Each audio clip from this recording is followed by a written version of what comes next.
Is it? It is working. Excellent. Hello, I'm the Smoking Cheddar, but you probably already knew that. I'm back from vacation. Not that I announced I was going, because why bother? Anyway, we're going to start off this week with a new units build. I've got some free time tonight, so it's been asked of me to look into a Liberty Fighter unit build. Now, the Liberty Fighter is middle of the road. It's small and vicious, much like the hummingbird. And if you don't know that they can be vicious, now you do, learning with Cheddar every step of the way. So, as always with these videos, they can go on for quite some time. As with the new format, this is live. So, if you are watching it live, feel free at any stage to type a message, a question. If not, wait until the end. I will do a question section at the end for anyone hanging around still. Or alternatively, if you are watching this in the future as a VOD, no, I no longer edit these. I simply don't have time. So that's why these are now live format. Anyway, make sure you're comfortable. Make sure you got yourself a drink of water. I've forgotten mine for whatever reason. And let's just crack on. We're going to be going through the tech, we're going to be going through the unit, we're going to be going through the parts, and of course, we'll be going through the potential officers for the build. But first of all, we need to know what this build is going to be about. So I think what we're going to want to look at, as this is a middle of the road plane, we're going to want a middle of the road fighter, something that can jump into a dogfight, something that can perhaps sustain an ongoing fight, but not have the same damage output as an interceptor, and not the same holding capacity as a maneuverability fighter. We want somewhere in the middle, something that is both deadly and expendable, something that contributes rather than instigates. So let's have a think about that as we go through. So let's just start off with the unit itself. That's the only 3D exhibit I had available. But what we're interested in is this panel here. So we get enhanced firepower, superior firepower to all other fighter planes from other camps. We can leverage this as we're going to be doing a lot of shooting at things. There's not really a lot to say for the uh, for the camp bonus, unfortunately, other than, yeah, it just shoots good. We'll see how that goes on with the tech. As always, guys, we're going to be looking at the picture tech in the modern tree. We'll be looking at other things that are worthy of note, and then when we go on to the advanced tree, and then when we go on to the modern tree, we'll just be looking at the halfway point. Now, typically with the Air Force builds, I only look quite often at the halfway point for the advanced tree, and that is because of how goddamn expensive this is. But anyway, all-weather combat. Whenever your Air Force troop starts a battle, the firepower is increased by 5% every second for a maximum of 25% until they leave the battle. This is pretty good. You know, we can leverage this as we already have the highest amount of firepower.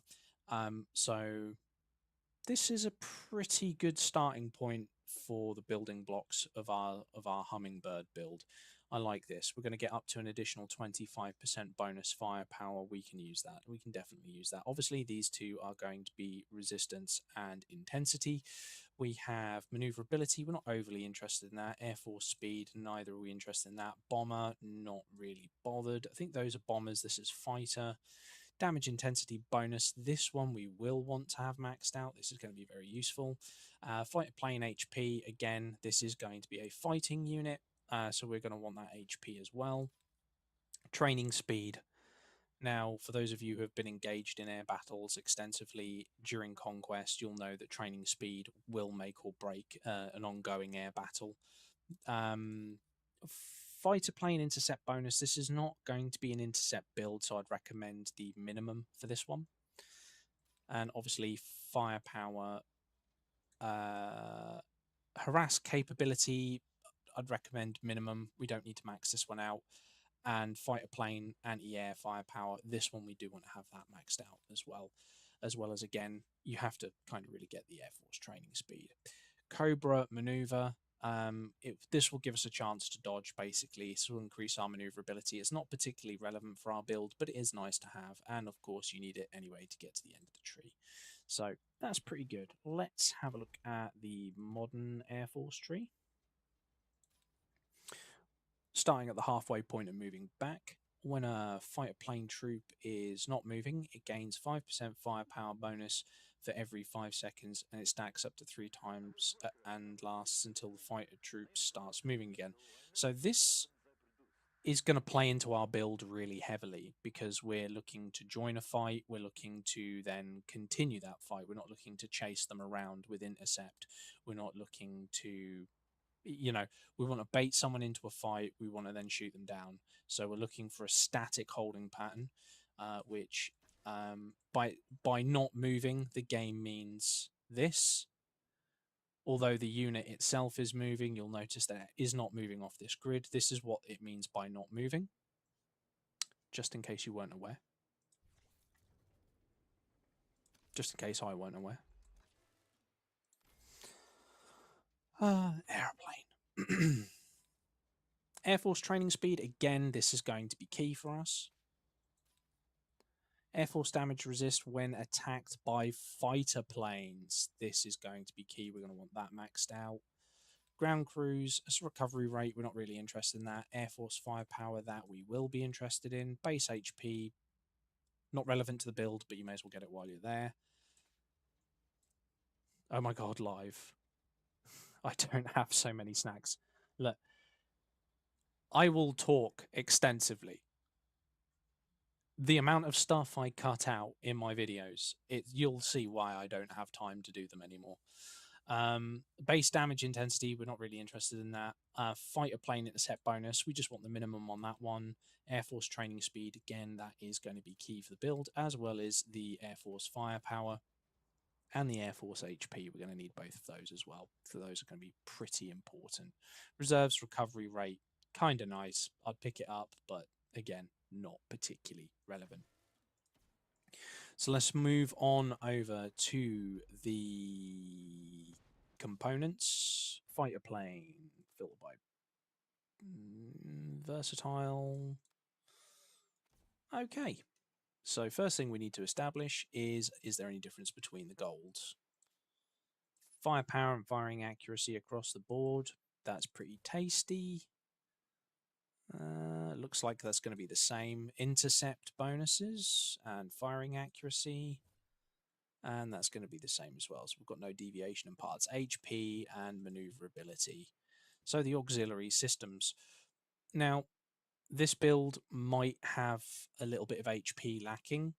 So for this build, because we have so much in terms of firepower boost, we have 2 options in front of us.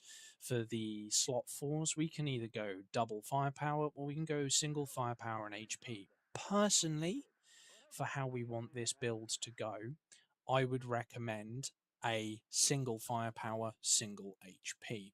The reason is, as with the tech tree, it said if we're static for an extended period of time, we get bonus firepower. So we also get a bonus firepower from engaging in combat, as well as ongoing in combat itself from the tech tree. The extra HP will give us quite a lot of staying power in an ongoing fight. It also means it will give us a little bit of extra time should a plane get shot down and we need to reinforce that plane and it needs to fly back to the battle. So yeah, I'd recommend 1 firepower, 1 HP. We don't want to overdo it with the firepower. This isn't an interceptor. We're not looking to gun people out the sky in a very short space of time and move. It's not a maneuverability build where we're stacking HP to go alongside our dodge stat. So there you go. That's the parts covered. I just added you to notifications on my Discord. Thank you very much. Thank you. You got to go to work. Have fun at work. This will be up for your viewing pleasure later. I don't know why I'm looking at that. That's not relevant. What was I doing? Officers. Yes, we were doing officers. Okay, so this begs the question of officers. What are we going to use all of that firepower on? Now, I would suggest that we use something with a high skill damage output. Um, this is because we can use a high level of coefficiency uh, to leverage against that firepower. We're also potentially looking at putting a shield in because as the build goes, we're looking at staying in one location. So we're going to go for a field fight if you're thinking in terms of tank mentality in this game. One shield, one damage. So we want the best possible outcome for our unit with one shield and one damage. So let's just have a quick look at the officers. Normally, when I do this bit, this is the bit that gets edited out because I don't really think too much in advance. I look for specific stats as I go. There's a lot to remember with all of these officers, as always. So you're now going to get to see what it is I'm thinking as we go through. So naturally, we're just going to go straight down to our most recent fighter officer, which is this guy. Now, the reason why we want him potentially, we've got a 1500 damage shield coefficiency here that can be triggered every 8 seconds and lasts for 4 seconds. This is going to give us a lot of staying fighter power, a staying power in the sky. We've also got a normal attack resilience and a normal attack boost. This is going to really give us some leverage in the sky. We have HP and damage resistance, which is perfect. We do have an intercept buff, which we don't really need. What do we get here? With the Enduring Wings, increases the damage resistance of this officer's fighter plane troop by 10% for every 10% HP it loses. Its damage resistance is increased by an additional 5% up to 20%. So this is going to really play in hard into us basically being a vicious, nasty little fighter plane that doesn't move. Okay, we're looking at trading blows in the sky. Silver Fox in as the captain, almost certainly. What benefits do we have over Nag here? Well, Nag's shield is only 500, so it's a third of the power and it only lasts for 2 seconds. But we do get a normal attack boost once she's awakened. No, I would not recommend Negrani for this build. We're definitely looking at Silver Fox as being the captain. Duke, no, we don't need him. Silver Comet, nah, we don't really want him. I think realistically, our fighter choices are going to be very, very, very narrow indeed. I believe she is a lounge officer. Yeah, we're not interested in lounge officers. They take too long. She's a bomber officer, bomber officer. Those two are just cannon fodder. Just one look at that turbocharger. That's all I'm asking. I need to warm up.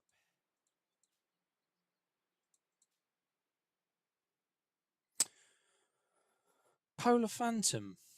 Okay. When this officer's fighter plane troop is attacked, it has a 50% chance to gain 10% damage intensity for 4 seconds. This effect can stack up to 5 times. After reaching 5 stacks, the triggering effect will deal an AoE and up to 3 enemy Air Force troops within the attack range receive 600 coefficiency. It can be triggered once every 5 seconds. That could be pretty useful.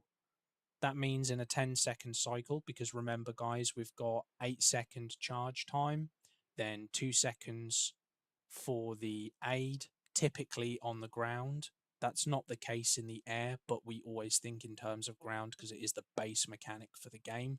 So in a 10-second cycle, which would be 8 plus 2, we're going to pop off at least 2 of these 600s, giving us a 1,200 damage coefficiency.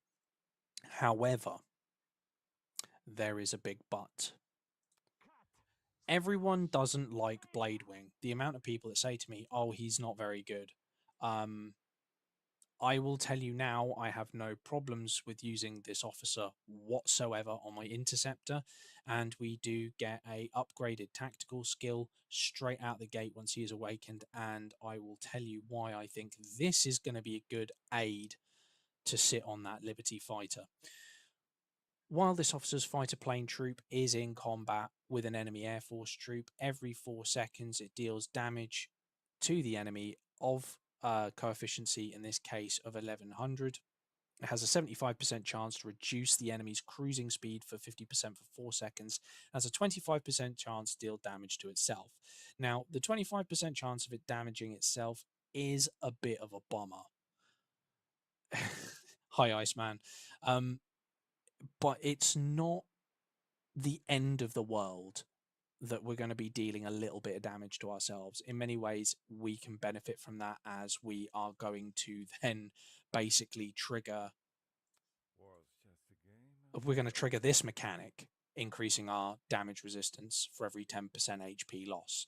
So by damaging ourselves, we increase our damage resistance. It will balance itself out. Also, every time we get a kill, we do heal ourselves. So I feel these two officers are going to work really well on this Liberty fighter. I think they're going to work absolutely brilliantly. We get a firepower and an intercept buff. Again, we're not really interested in the intercept buffs. We are interested in the firepower. Damage intensity, we're very interested in damage intensity.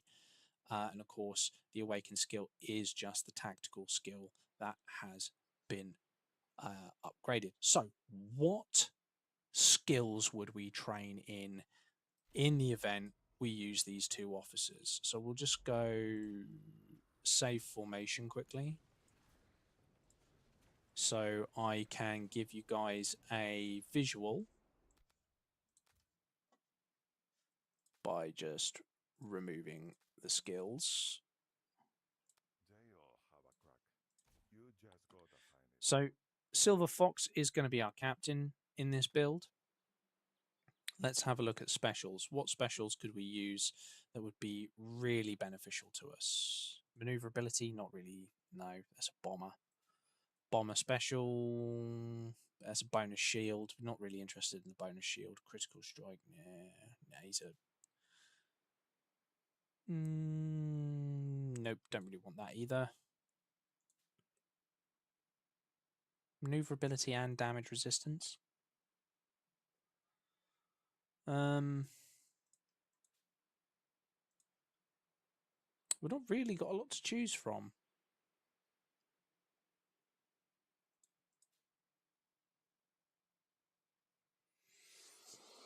What about if we do a double balanced?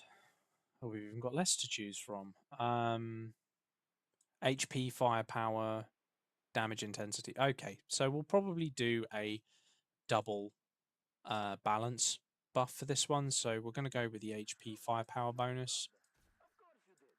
And of course, we're looking to be nasty in the sky. So we're probably going to want damage intensity. That's an intercept buff. Not really bothered about that. That's intensity for bombers. You're a lounge officer, so you don't get a look in. Firepower, damage intensity of up to 15%. A firepower of up to 20. So we could double stack the firepower and then really crank up the damage output of that coefficiency. But I feel with the normal attack bonuses that we're getting through the build from the officers, I think that maybe damage intensity might actually be better. Increase damage intensity of this officer's fighter plane troop against enemy fighter planes by 10%. But reduces its damage intensity by enemy bombers by 5%. I think this is good. I don't think we really need a lot of firepower against enemy bombers. I think this is pretty good. So we're going to go with that. So for our captain for this Liberty build, we are using Silver Fox, and we are training in the firepower and HP buff. And we are training in a damage intensity of up to 25% as well. Okay, so let's have a look at the aid. And the aid we are using is Blade Wing. We are going to go with the only other balance buff that was available to us, which is damage intensity and damage resistance. So again, we're leaning on this damage intensity. And we're going to lean straight back on damage intensity as soon as we can find one that is worth it. Damage intensity buff increases the damage intensity of this officer's troop by up to 20% when attacking an enemy with a shield, increases the troop's damage intensity by a further 20%. Enough said, really. If they pop a shield, or if they have a shield or access to a shield, we are going to deal a lot more damage. And that's what our build is going to look like, our final build. So let me just reset my own stuff. We'll just pop back over to the 3D digital screen.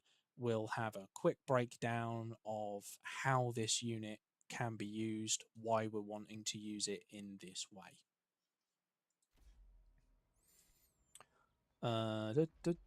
Apply for 20 gold. Thank you very much. And just double check because I have had this break on me before. Yeah, it looks good. What about the units themselves? Yeah, it's fine. Yeah, it's fine. Right, okay. I don't know what I'm really doing. Manual, here we go. It's under classic because I haven't got any of the... I don't have any of the smart looking ones on 3D. So, here we are at the end already. Some would say probably too short of a live stream. Some would say probably too long. The conclusion, how are we going to use this fighter? The idea of this fighter is that we are going to move it effectively into an existing fight and block that fight from tipping against your team's favour. This is not a fighter that necessarily, I can talk. I have a bit of paper that proves it.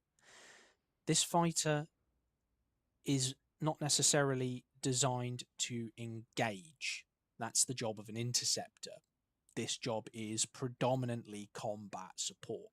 This is effectively, for those of you who understand the analogy, the squad DMR, the squad LMG.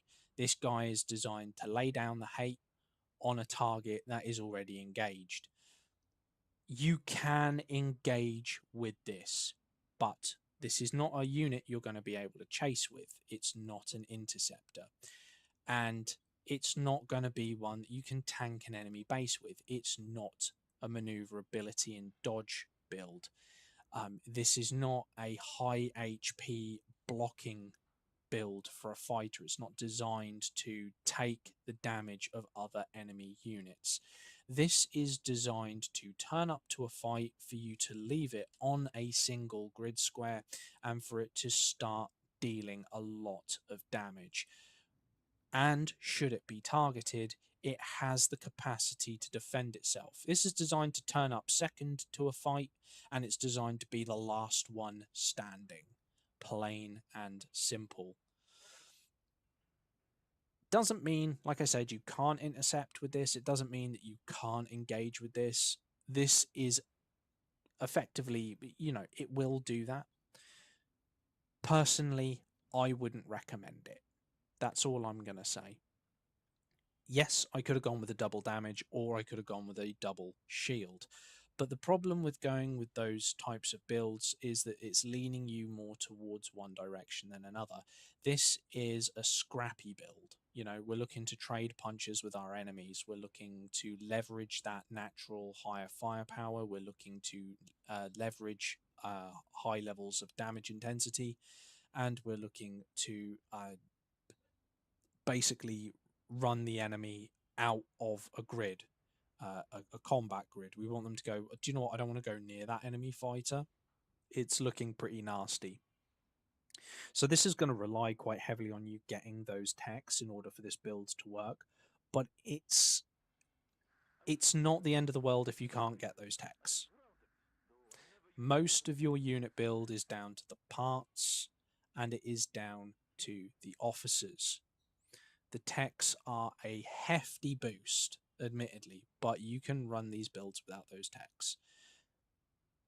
But even still, I'm not going to go through one of these without giving you some thoughts on the tech like I always do. Anyway, that's the build. That's the hummingbird.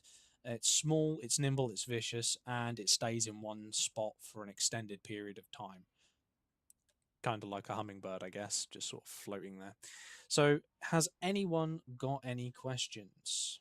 I will give you all a minute to center yourselves and come up with a question.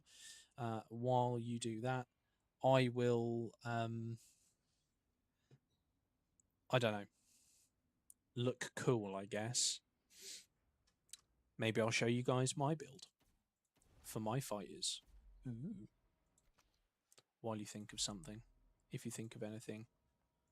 I'm running a double interceptor, by the way. My build reflects that.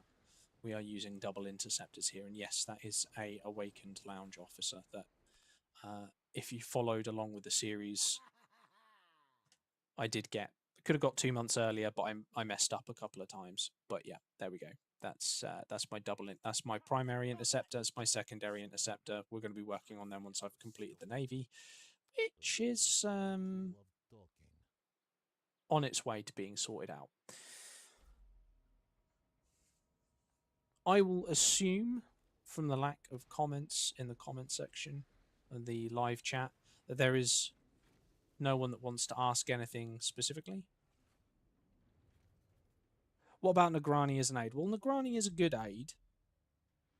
She is a good aid, but we're not really able to leverage that firepower from the build. So, hello. By the way, you might have missed it at the start of the video if you weren't here.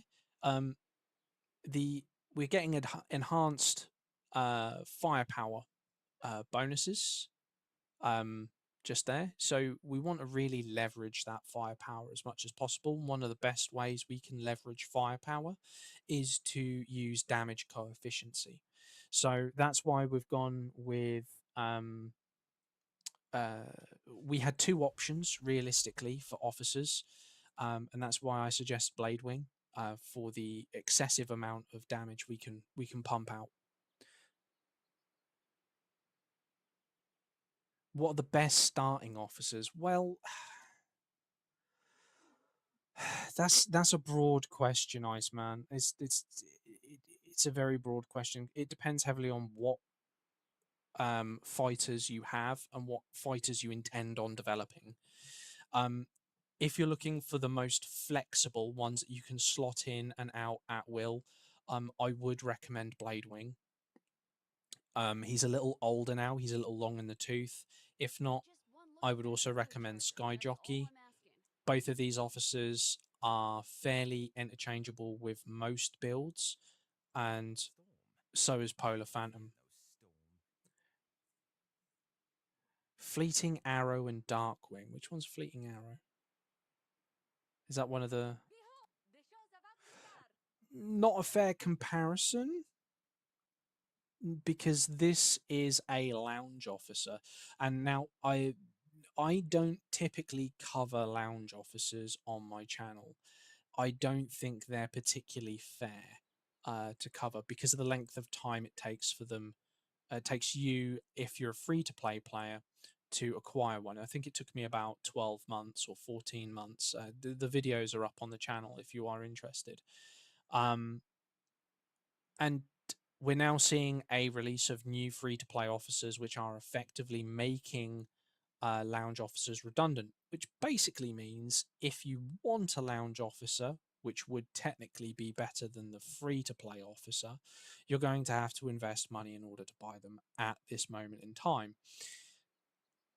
In terms of their skills, I was getting there, I would probably go...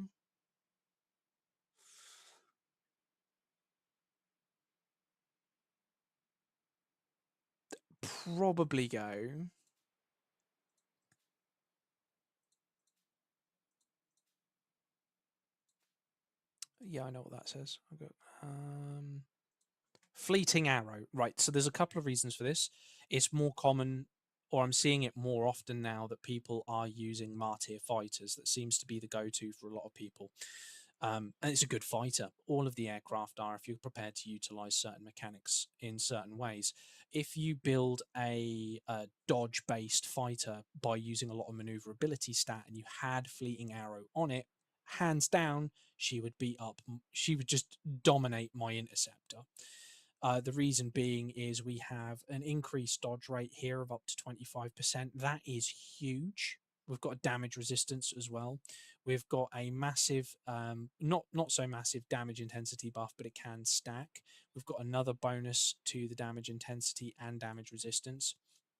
But more importantly, we have this, a 65% intercept resilience buff, and whenever we do perform a dodge, we do pop out 480 damage coefficients, which can be triggered once every 4 seconds, which means yes, we are getting two that are technically lower than Darkwing's off, but with an additional 2 seconds outside of the 10-second cycle, we are going to be looking at dealing more damage. So we're going to have a higher DPS in skill damage with this officer than we are um, uh, uh, with Darkwing. And what we're interested here for this build is predominantly the skill damage. A Darkwing, Bladewing works good, or Sky Jockey is better just to run on Interceptor. Well, I mean, let me put it this way: for my Interceptor, I was originally going to run Darkwing and Sky Jockey because these two are brilliant Interceptor officers. The only reason why I moved over to Darkwing was because I just picked a random officer from to awaken for the videos, and we do get an intercept bonus here of 50%. But to be fair, my recommendation is now that you use the lounge officers instead of awakening them or getting them in your active rota. Pick one skill from one officer, get it to level 5, move on to another officer and get another skill. This intercept bonus of 50% on Sky Jockey sitting with Bladewing on an interceptor is going to smash. Ever thought about doing daily videos or how to get the most statues and materials? And that's a lot of naval officers awakened. I have been going ham on Navy. So we'll go, there's a couple of points there. Daily videos, no.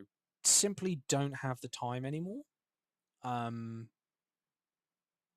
I just don't. I got promoted to store manager. I don't have the free time. I have a family, and I've got a life as well.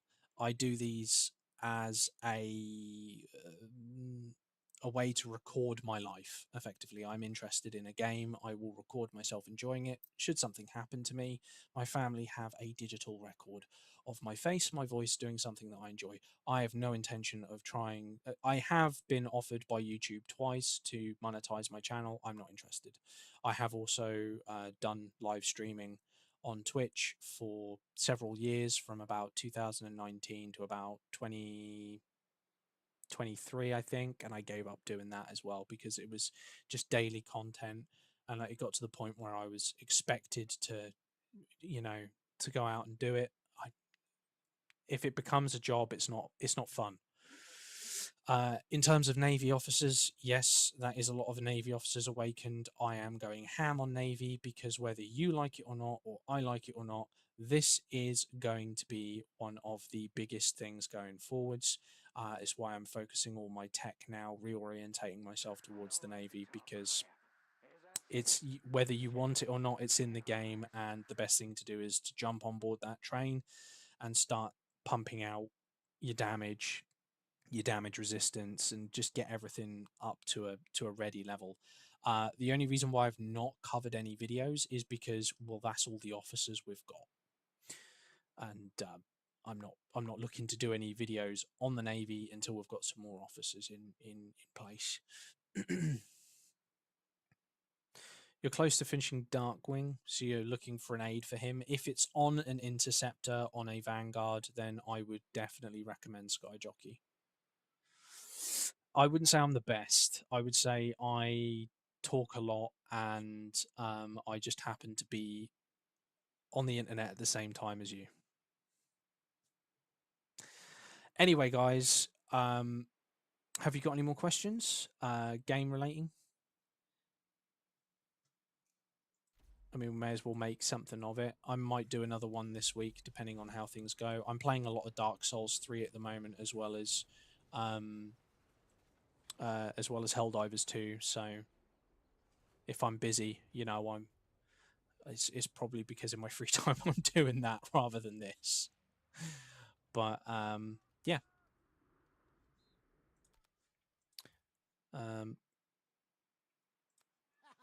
I don't regret on awakening him though, but he will be made redundant fairly quickly once they do the next round of fighter officers with high crit and intercept, which is really, really just such a.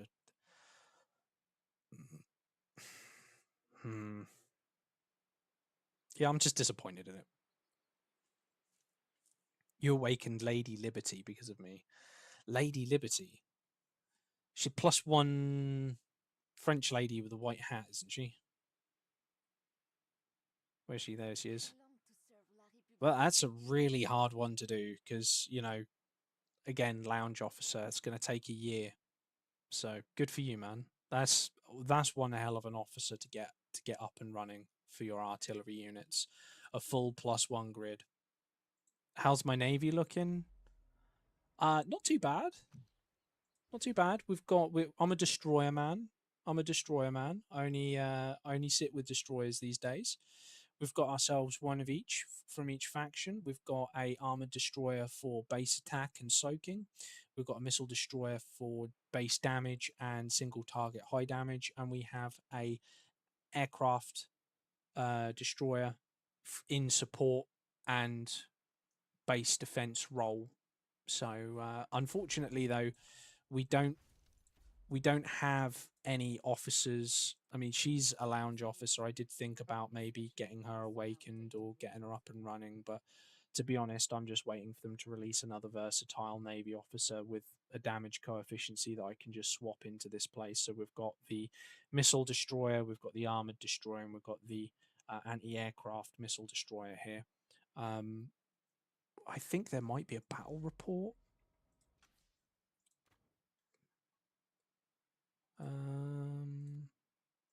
Do we have a battle report where I can actually show some stats? So I do love me. I love me stats.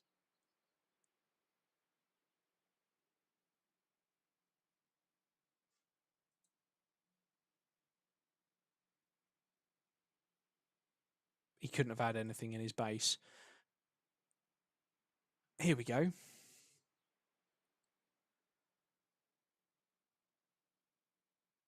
Okay. I don't know why my bomber must have just been involved in that. So this was before I awakened the officer, the captain there. We were just a couple off. We could see that against the enemy base, we dealt 213 million points worth of unit damage and 363 million points in skill damage. In comparison, this destroyer done tickled the base slightly. But we're now working on him, so those numbers are going to creep up. Those numbers are going to creep up. The armored destroyer, we done 20 million points worth of damage, but we soaked up, quite a hefty amount there. A total of 104.8 points of damage were absorbed, while we managed to sustain an additional 24.5 and 11.9 on unit and skill respectively.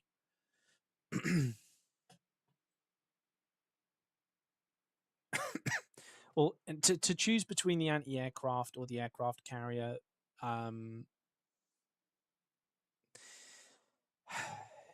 the aircraft carrier is way better out in the field when you're fighting a live navy because it has such a massive range. You can deal massive amounts of damage, but it's very easily countered by submarines, by frigates, and anti-air missile destroyers. The anti-air missile destroyer is good at attacking bases. It's good at attacking other ships because it's a missile destroyer. It just has an anti-air patch slapped on the side as well. So The anti-air missile destroyer also acts as an anti-air unit like the light tank does inside your base when there is an enemy plane nearby. So there is that to consider as well. If someone is attacking your base and they're using everything under the sun, bombers, you name it, and they're just throwing everything at your navy base, that is going to kick in and it is going to give you a massive bit of defense in leverage, but you will lose out on the skill damage output on the other warships because the skill damage, see if this one, damage taken, no, this guy had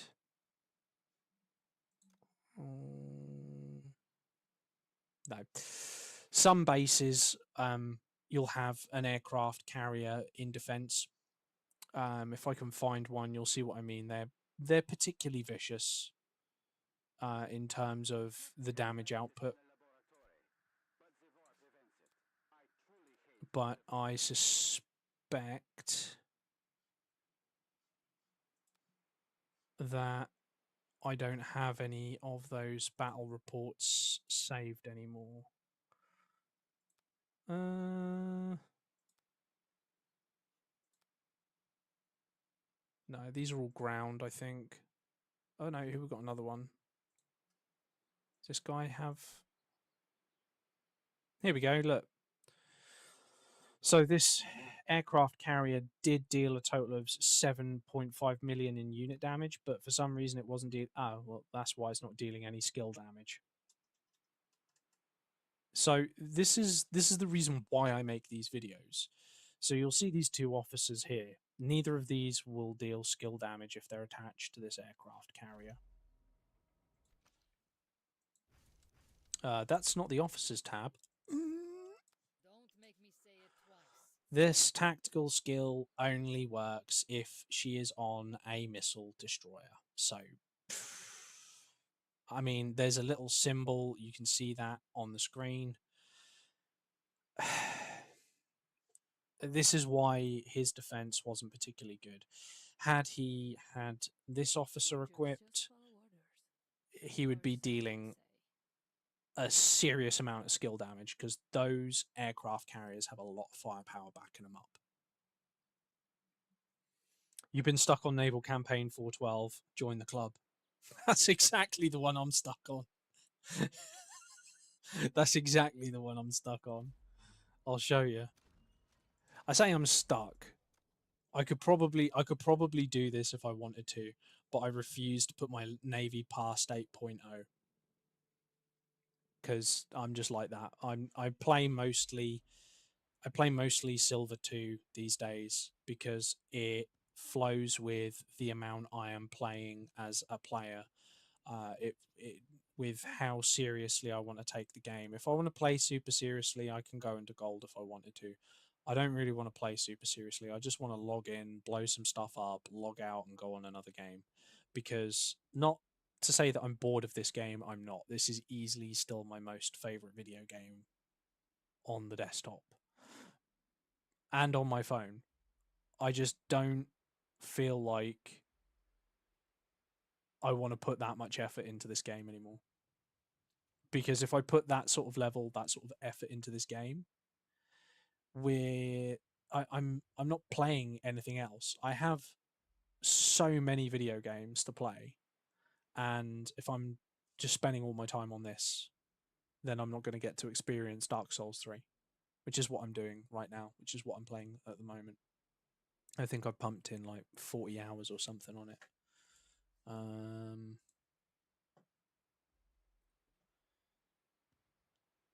42.4 in the last 2 weeks. So yeah, I'll play a lot of I play a lot of different video games in the evenings, but I only have like a small amount of time each evening from like 3 or 4 hours. So even by doing a live stream or doing a video, that's eating into my free time, which I would use to relax by playing video games. And if I am fully invested in this, then it's all I'm doing. It becomes another job. and I don't want it to be like that. I enjoy the video game. I want to enjoy it. So that is why I never go above 8.0. I'm not looking to really. I mean, I'll go into Silver 1, sure, but I'm not going to change my attitude. I have been offered into other alliances. My R5 said it's okay to go with them just to get my gold key. I do need to talk with them because if I turn up, I don't want them to think that I'm going to be like this mega amazing YouTuber doing all these amazing things and just being a star. No, I'm probably going to be sat like this for like 3 or 4 days, and then like I'll log in and then tootle around the map and blow up some weak bases, and that's how I enjoy playing. Um, Call it seal clubbing, call it whatever you like. I really don't mind. It's not going to offend me. Um, I don't. I enjoy the mechanics of the game, and I like to play with those mechanics, and I like to share that. That's what this is. Anyway, that was a long explanation as to why I am still on 412. Which probably no one wanted to know. And that's the sort of stuff I end up cutting out of my videos. But, like a 40-minute recording like this would take me like 2 or 3 hours to edit, to chop up and edit and upload. So, not doing that anymore because, that's a whole evening gone. Anyway, I've been the Smoking Cheddar and you have been very patient. Thank you very much for watching. As always, a link to the Discord will be in the description box down below. If you should feel the need that you want to just donate something to me, please don't. There is also a link to catsprotection.org in there. You don't necessarily have to donate directly to them. You can donate to any local animal shelter in your area. That just happens to be the one where I have got my cats from in the past. My cat is currently asleep at my feet. He's been in a fight today and he's feeling a bit sorry for himself. I thought I'd pick him up and show him to you guys. But think of others, guys. This is a hard game. We don't need the toxicity in Conquest chat. I know it gets away from us a little bit sometimes. And that's why I leave the donation link in there. I don't work for Cats Protection. They don't know I've put it in there. But should you feel the need to do something, great, kick in a fiver to your local animal shelter or Cats Protection. Anyway, you guys have been great. Remember to drink some drinks, have some snacks, and have a fantastic day. Also, fun fact, I'm probably going to crash out and put my fist through the monitor if I die one more time on that boss fight tonight.